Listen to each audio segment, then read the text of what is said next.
My name is Isla, and I'm 29 years old. If someone asked me what it feels like to live in a family where your very existence feels like a mistake, I'd probably just give a bitter smile. Because ever since I was a child, I've learned one thing. Silence is the only way to survive in that house. We lived in a small town outside Flagstaff, Arizona, where winters cut to the bone and summers are so dry the ground splits like broken glass. My family wasn't poor, but the cold inside our home was crueler than any mountain wind. I lived with my biological mother, Diane, a former art teacher, my stepfather, Rick, who managed a chain of auto garages, and my half-sister, Haley, a TikTok star with nearly 1 million followers. Haley was the center of everything. Every morning, while I stepped out to begin cleaning, she was already live streaming from the dining table, a place I was never allowed to sit. "Hey guys, it's Haley again, and that's my sister. Full-time maid, part-time emotional support animal," she'd say, her voice sweet as syrup but sharp enough to slice skin. The online crowd roared in the comments. Some called me the kitchen ghost. Others asked if Haley was raising me like a pet. My mom read those comments but only shook her head with a smile. "Haley's just joking. You're too sensitive, Isla."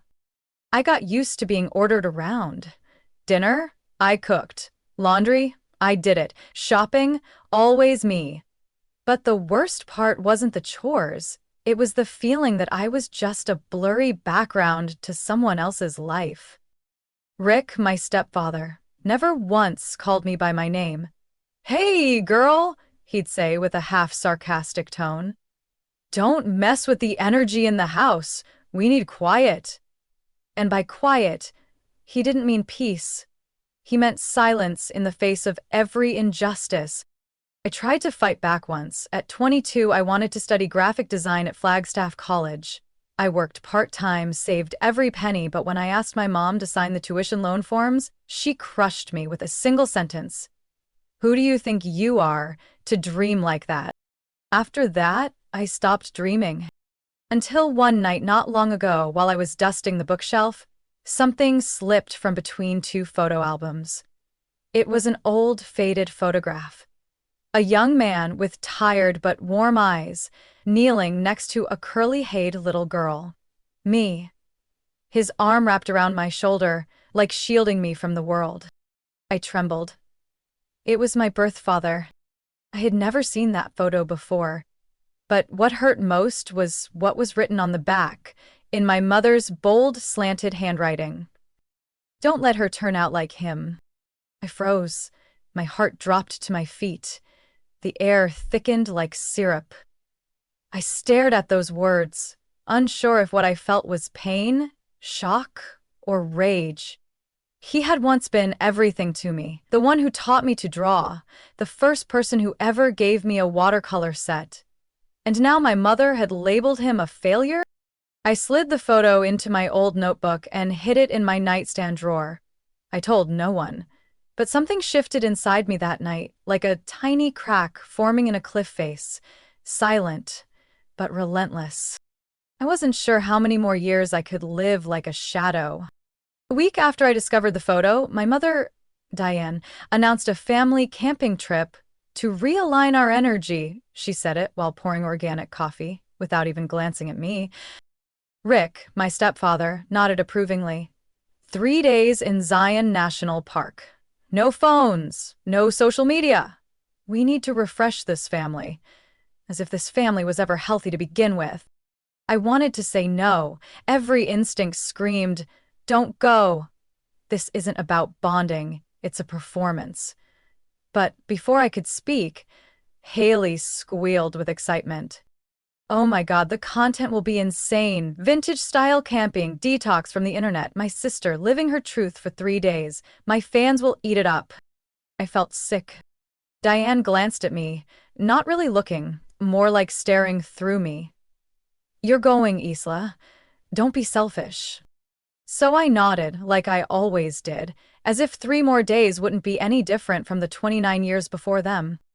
We left town early Friday morning. Rick drove the SUV packed with gear, 2 brand new tents, flashlights, a portable stove, and even a Bluetooth speaker for the vibes. Haley sat in the front seat, ponytail high, and started live streaming the second we hit the road. "Hey fam, we're going camping, and yes, Isla's coming too. Will she survive without Wi-Fi? Stay tuned to find out." I sat in the back seat, wedged between a food cooler and a sleeping bag, and no one asked if I was comfortable. Rick rambled on about team spirit and mental resets. Haley giggled nonstop. Diane spoke exactly twice, once to tell me to sit up straight and once to warn me not to bring negative energy into the shared space. By the time we reached the campsite at the southern edge of Zion, the sunlight poured golden across the Red Canyon cliffs. It was breathtaking. If only I weren't surrounded by people who saw me as a burden. Haley immediately set up her camera, stood among the trees, and shouted, "Welcome to the series Surviving with Haley, Episode 1, Guiding My Sister Through Forest Hell." I pitched the tent, alone. Haley just filmed, giggling every time I fumbled with the ropes. Rick sat peeling an apple and sneered, "Isla, why don't you try doing something actually useful?" I said nothing. I was used to it. That night, after the fire was going and Haley was chatting with her phone instead of any of us, Rick stood up and stretched like a general. "We're almost out of firewood. Isla, go grab more. There's a pine grove about 10 minutes walk from here." I looked up. "Alone, it's getting dark." "You're a grown woman," he said, eyes sharp like a blade. "I'm sure you can manage, at least that much, right?" I turned to Diane. She stared into her tea, silent, as always. I didn't argue. I grabbed the flashlight and went. The forest was still. Only wind through the leaves and the constant chirping of insects. Like a ticking clock. I managed to gather a small bundle of wood, enough for a few hours by the fire, but when I returned to the campsite, everything was gone. The tents had vanished. The gas stove, gone. Even the old folding chair I always sat in was missing. All that remained was a folded piece of paper, pinned down by a small rock. I opened it. The handwriting was bold. "Let's see how she survives in a real forest." Signed, Haley, with a smiley face emoji. I stood there, heart pounding, flashlight flickering. No phone, no water. No one around me, just trees, and the darkness swallowing the last light of day. At that moment, I still thought, maybe they were hiding, filming me panicking for content. Another sick joke. I waited. 15 minutes.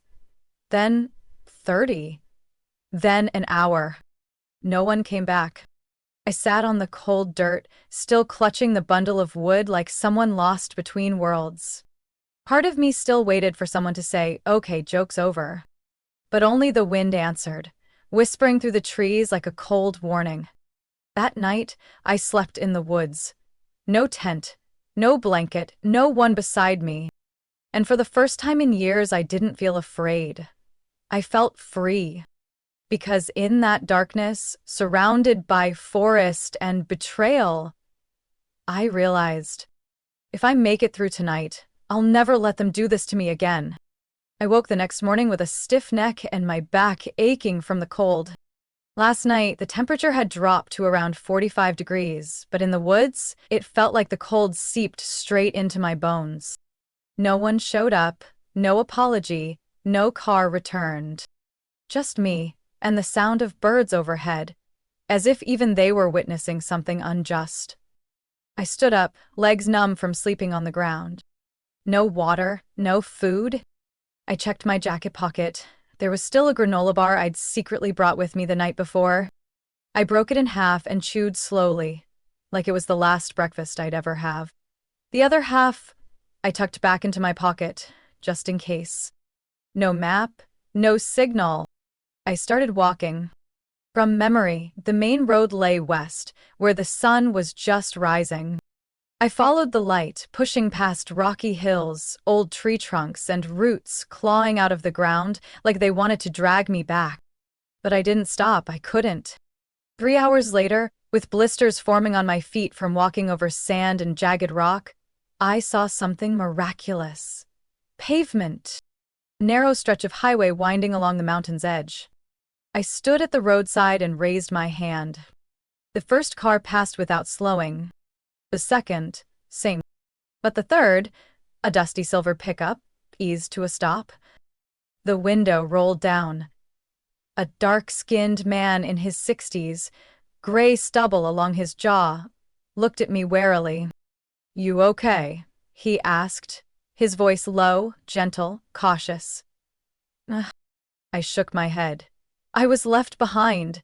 I need to get to the nearest town, anywhere with a phone. He hesitated for a few seconds, then unlocked the door. "I'm Gerald. Hop in. No smoking, and you've got to tolerate old jazz." I smiled. A tired, honest smile. "I'm good with anything, as long as it's not the forest." Gerald drove me to a small gas station on the edge of Kanab. Flashing lights, a crooked sign, but it had a landline and cold water. I stepped inside and stared at the keypad, fingers hovering. No, I wouldn't call my mom. I wouldn't beg to go back to a place that never was a home. Instead, I dialed the number I memorized as a kid. The number of Aunt May, my father's sister, the woman my mom always called that crazy aunt. I don't know why I still remembered that number, just that on my 9th birthday, Aunt May gave me a card with a note at the bottom. "If you ever feel like no one's on your side, call me." The phone rang. Once. Twice. "Hello?" A woman's voice, raspy and tinged with surprise. I swallowed. "Aunt May, it's Isla Harper." Silence. Then, as if the world held its breath, she answered, "Oh my God. Isla, where are you? Are you safe?" I broke down crying. For the first time in years, I need a place to start over. Less than 24 hours later, an old SUV pulled up in front of the gas station. A woman in a thick sweater, her graying hair tied back neatly, stepped out. Her eyes were full of tears, but her voice was as firm as granite. "Get in, come home with me." We didn't talk much on the drive back. The trip took over 8 hours, past desert stretches, quiet little towns, and finally the lush pine forests of Oregon. I rested my head against the window, quietly listening to my own heartbeat, no longer pounding from fear, but from hope. Aunt May's house sat near Mackenzie Bridge, a weathered wooden cabin by a small creek, surrounded by wild daisies that bloomed year-round. As I stepped through the doorway, the scent of pine and cinnamon filled the air. "This isn't a mansion," Aunt May said, placing a hand on my shoulder. "But it's a place where you can breathe." I needed nothing more. That night I sat in the warm kitchen, a steaming bowl of potato soup in front of me, and beside it an old photo album she'd kept all these years. Between thick pages, I saw pictures of my father, the man from that old photo, standing beside an easel, eyes as gentle as a spring morning. Aunt May looked at me and softly said, "My brother was a dreamer, but never weak, and neither are you." I nodded. For the first time in my life, I believed that. Before bed, I turned on my phone. Dozens of messages from Haley. "Where are you? Mom's freaking out. If you don't answer, I'm telling everyone you ran away because you're depressed." I didn't respond. I turned the phone off, and as the moonlight poured through the window curtain, I told myself, "I'm not running anymore, I'm beginning." 3 weeks after moving in with Aunt May, I started learning how to breathe again. No more tiptoeing around a house full of unspoken rules, no more eyes watching every move. Here there was only the sound of the stream, a cat purring on the windowsill, and the stove crackling as if greeting me each morning. Aunt May didn't say much, but every time I woke up, there was a cup of ginger tea waiting on the wooden table, and every time I returned from wandering around town, she would ask, "Did anything make you smile today?" One Monday morning, I decided to head into town to look for a part-time job. I needed something to feel useful again, and maybe distract myself from the weight of old memories. The town was small but warm and welcoming. Mackenzie General Co-op was the first store I walked into. It had everything: organic vegetables, seed packets, handmade soap, and herbal teas. No one stared when I asked for an application. 2 days later, I started working the cashier counter. Cynthia, the manager, was a middle-aged woman with a short haircut and eyes as clear as a morning lake. She didn't ask too many questions. She just said, "Be honest, remember to smile, and don't worry if you have an off day." I'd never worked somewhere where kindness was part of the job description. A week later, while restocking boxes behind the counter, I bumped into a tall man carrying a crate of bread. The box fell, loaves rolling everywhere. "I'm so sorry." I bent down to help, but he just smiled. His voice was deep, slightly husky, and warm like slow-burning pine. "It's fine, that's the first time someone's bumped into me and didn't apologize by email," he joked. His name was Miles. He worked at the auto shop 2 blocks away. Each morning, he delivered to the cafe next door and stopped by the co-op for supplies. We saw each other almost daily, usually in clumsy little moments, me knocking over a tub of oats, him dropping a bag of screws. Then, one day, instead of just hi, he handed me a cup of homemade iced tea. "For the girl who always frowns at receipts." We laughed. My first real laugh in months.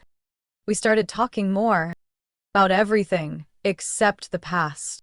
He didn't ask, and I didn't tell, but through his eyes, I knew he understood. One rainy afternoon, when I got stuck on a late shift with no ride home, Miles offered to take me.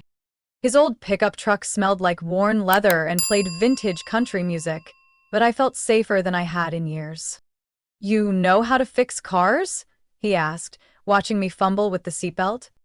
I shook my head. "How about starting with wiping grease?" he chuckled. "My shop needs someone to clean out the storage. Not glamorous, but it'll cover books and coffee." I started my second job at the garage every afternoon. No arguments, no live stream cameras, just the sound of wrenches clinking against metal, the smell of motor oil, and a space where I could just be myself. Miles taught me how to change spark plugs, how to check a timing belt. He always called me Isla, not that girl or the sister like before. One evening, after tidying up the shop, I came home and decided to open the wooden chest Aunt May kept in the attic. She told me it belonged to my father, left behind after he passed. I lifted the lid. Inside were old sketches, handwritten letters, and a small folder with my name on it. The first letter, written in his handwriting, read, "If Isla finds this, it means she's strong enough to keep chasing the dream." What followed sent chills down my spine. He had set up a small trust fund to support my art education, and I'd never known. Aunt May explained, her voice catching. "Your dad set up that fund before he passed, but when you were little, your mom petitioned to manage your assets. Rick was listed as guardian. Then the money started disappearing, little by little, until it was gone." I didn't cry. I didn't scream. I just sat there, quietly opening an old sketch pad. On the first page was a rough portrait of my dad. Steady eyes, a soft smile. I picked up a pencil. For the first time in 11 years, I drew again. That night, I slept with the sketchbook under my pillow. In my dream, I stood in a lavender field holding a paintbrush, and my father stood in the distance, nodding with pride. I still didn't know where I was going, what I'd do, or what I'd have to face next, but one thing was clear. I was no longer the girl left behind in the woods. I was rewriting my life. The summer I turned 30, the past I thought I'd left in Zion came knocking in the form of an anonymous phone call at 11 p.m. A deep male voice, unfamiliar, but something about it sent a chill down my spine. "I'm Cameron Price, Rick's son. I know what he and your mom did with your father's trust fund. And I have proof." I didn't speak, I just listened. "I was one of the people he discarded once I wasn't useful anymore. Your mom may have kept quiet, but Rick's the one who orchestrated everything." A pause. I have copies of the withdrawal records, all in the name of Isla Harper, but the signatures aren't yours. I'm willing to share them, but you should know, they're in crisis, and I'm certain they'll come looking for you. I thanked him, my voice barely a whisper. I'm ready. 2 weeks later, an email arrived. Subject line: Help your family, Isla, it's urgent. From Haley. The content was short and dramatic. My mother was having a mental breakdown. Rick was in legal trouble over a bad crypto investment. Haley ended with, You're the only one who can save this family. You're still family, right? I smiled bitterly. No apology, no mention of abandoning me in the woods, no remorse, just more of the same. Treating me like the backup plan. I didn't reply. Instead, I reached out to Cameron. We met at a quiet bakery in Redmond, a place where no one knew who we were. He brought a thin but complete folder: bank statements, forged signature samples, internal emails between Rick and a business partner, discussing how to bend the Guardian rules and drain the trust fund my father left behind. I sat in silence. They didn't just take the money, they stole my future. 3 weeks later, I arranged to meet the old family at a shabby diner in Boise, halfway between Oregon and Utah. I picked that place because it belonged to no one, a neutral ground, the final stage. I walked in wearing a white button-down, black jeans, no makeup, hair tied back, my eyes sharp like a freshly sharpened blade. Rick was already there, stiff-faced, still in his expensive shirt and gleaming metal watch. My mom sat beside him, eyes damp but voice colder than an Idaho winter. Haley showed up late, carrying a designer bag, her face fully made up like she was about to go on air. So you made it, she smirked. Still alive, what a relief. I said nothing and pulled out a chair. From my bag, I placed an envelope on the table. I figured, this is what you wanted. Rick opened it first. Inside was a copy of a check for $26.75, the exact price of a bus ticket from Zion to Mackenzie 3 years ago. When you left me in the woods, that was the amount I spent to get away from you. So, this is me paying it back, officially. Rick narrowed his eyes, his voice dropping low. You think you're better than us? Haley cut in. You're overreacting, it was just a joke. You've always been too sensitive, no one really meant to leave you there. A woman's voice spoke from behind. That's a lie. Everyone turned. I stood up and immediately recognized her. Callie Thomas, a high school classmate, now a financial victim advocate attorney. She stepped forward, holding a small girl on her hip, her eyes blazing. Rick used Isla's name to launder money through his company, and I have evidence that Haley knew. She even promoted the fake investment code on TikTok. Haley froze. Diane went pale. I looked at each of them, one by one. There was no anger, only the silence of someone who had finally escaped the nightmare. I stood, picked up the empty envelope, and said softly, Family shouldn't be a place where hearing your name makes you afraid. Outside the diner, it was raining. I tilted my face toward the gray sky, my hands open. The rain fell onto my palms like it was washing away the forgotten, wounded years no one ever spoke up for. I didn't look back. There was nothing left in me to regret. 1 week after the meeting in Boise, I received a letter with no return name. The handwriting was familiar, slanted, in purple ink. The paper smelled faintly of the perfume Haley used to wear. You know, I've been thinking a lot. Maybe you're right. Maybe I was wrong. But we're still family. I'm sorry if you felt hurt. I was too young to understand everything. I hope you can forgive, and if you still think of me, please write back. Signed at the bottom, Haley. I folded the letter, placed it beside what remained of the past. The copy of the check, the documents Cameron gave me, and the old photo of my father, the man who once called me the gentlest light in life. Not a single word in the letter mentioned leaving me in the woods. Nothing about the stolen account, No acknowledgement of the years I was treated as excess. I wasn't angry, but I wasn't moved either. Because a real apology doesn't begin with if. I didn't write back. I returned to the only thing that had kept my heart alive all these months, painting and building something that mattered. With quiet support from Aunt May and small savings from selling my first few art pieces, I founded Skyline Edge Foundation, a scholarship for girls who grew up in houses without laughter. The fund didn't just offer money for school. It also provided temporary housing, trauma counseling, and free trade classes like auto repair, baking, and gardening. No one deserves to be defined by where they were born, I said at the launch event at the Redmond Community Library. We can choose who we are. Start again, even if we were once abandoned. The whole room stood and applauded. Aunt May stood quietly behind me, eyes brimming with tears. Miles simply smiled, hands in his jacket pockets, the way he always silently supported me, without fanfare. That fall, Miles proposed with a simple silver ring, engraved on the inside. You kept walking. No fancy restaurant, no cameras, no live stream. Just one evening by the fireplace, 2 mugs of cocoa, and an unfinished sketch on the table. I nodded. No tears. Just a firm hand clasp from someone who had once fallen apart, now learning how to rebuild from ashes. Our wedding took place on the shore of Lincoln City, Oregon, one early morning while mist still drifted lazily over the water. No long guest list, no lavish setup. Just Aunt May, Miss Cynthia from the co-op, Cameron, who brought his little daughter and homemade pastries, and a few friends from town, the ones who'd seen me washing cars, wiping windows, brewing coffee, and smiling.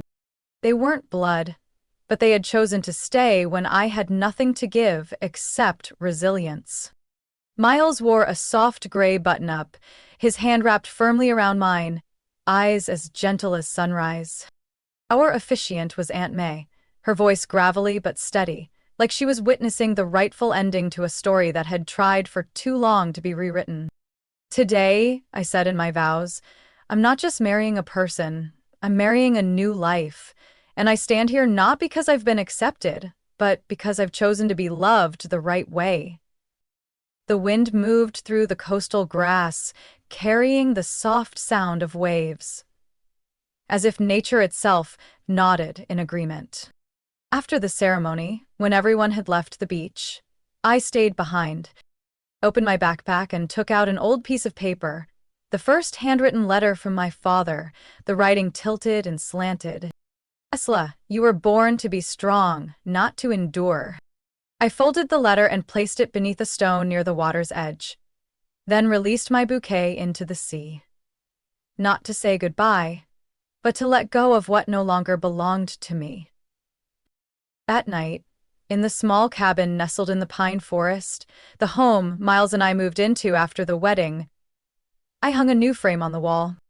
It was the first portrait I had completed in 12 years. A young woman, hair flying in the wind, brush in hand, standing on a cliff. Behind her, the sun was rising. Beneath the painting, I wrote, "No longer the girl left behind, a woman who knows she deserves to keep going." 3 years after the night I was abandoned in the Zion woods, I returned, not to confront it, but to close the chapter. Miles and I drove our old pickup through the familiar desert road. The sun cast long shadows on the mountainside. The crimson cliffs still stood tall and unchanged, but the one returning had become someone else. "You sure?" Miles asked as the truck stopped near the edge of the forest. I nodded. "I need to see it, but with new eyes." I stepped out, my shoes crunching on gravel, making a dry but determined sound. The grassy clearing where we once camped was now covered in moss. There was no trace of the old tent, only silence and the wind brushing the trees. I knelt down and pulled from my bag a bouquet of dried flowers, lavender, white daisies, and a few wilted roses. I didn't say anything. I just placed the bouquet on the ground, then stood and took a deep breath. I didn't feel anger, I didn't feel pain. I only felt free. When we returned to Oregon, I sat by the window of my small studio in the forest, where sunlight filtered through the pine canopy and lit the wooden desk. On the easel was the portrait I was finishing. A woman standing on a high hill, her dress blowing in the wind, a paintbrush in hand, eyes looking toward the horizon. I was painting myself, but not the girl who had been left behind, the woman who had moved forward. I titled the painting, Still Walking. A month later, I received an invitation to participate in an art exhibition in Portland. A local gallery had heard about the Skyline Edge Foundation and the free art classes I held for women who had survived domestic violence. They wanted to feature my work in a show themed Rebirth. I didn't think my paintings were refined or elite enough, but I submitted them. 3 pieces. One of them was Still Walking. The opening night was on a September afternoon. The room was bright, filled with unfamiliar faces, people I never imagined would look at my art without ridicule or judgment. I stood among the crowd, wearing a soft blue linen dress, my hair neatly tied up. Aunt May held my hand as if she feared I might dissolve from emotion. Miles stood quietly by the entrance, his gaze never leaving me. A middle-aged woman with glasses and a little girl approached. "Are you Isla Harper?" I nodded. She pointed at the painting. "My daughter went through a deep depression because of our family. But yesterday, after reading your interview in the local paper, she picked up a paintbrush again. Thank you for surviving. And for not staying silent." I couldn't hold back the tears. At the end of the exhibition, I signed the gratitude board. Beneath my name, a single line read, "Founder of Skyline Edge, artist for those who've never been painted right." A few weeks later, I received a package with no return name. Inside was my childhood sketchbook, the one Haley had torn to pieces and thrown in the trash when I was 12. Now it had been restored, each page laminated, each folded corner smoothed flat. A small note was attached, with just one line. "No one has the right to steal your dream. Someone who knows they were wrong." I don't need to know who sent it. Maybe it was Haley, maybe Cameron, maybe someone else entirely. For the first time, I didn't need an explanation. Just an act of someone making things right. I closed the sketchbook and placed it on the shelf beside the books my father once left behind. I whispered, "I held on to what you believed in me." The ending of this story didn't come with fireworks or a grand symphony.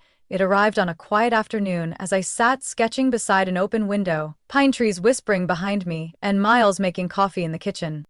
I am no longer Isla, the shadow in someone else's house. I am Isla Harper, the woman who walked out of the woods, redrew her life, and no longer asks permission to exist. Isla's story isn't just about escaping a toxic family.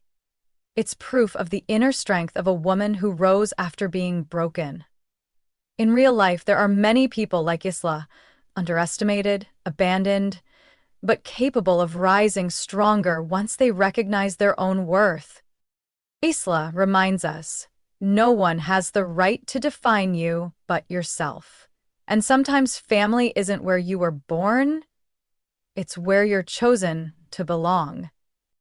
What do you think about Isla's journey? Have you ever met someone like her in real life?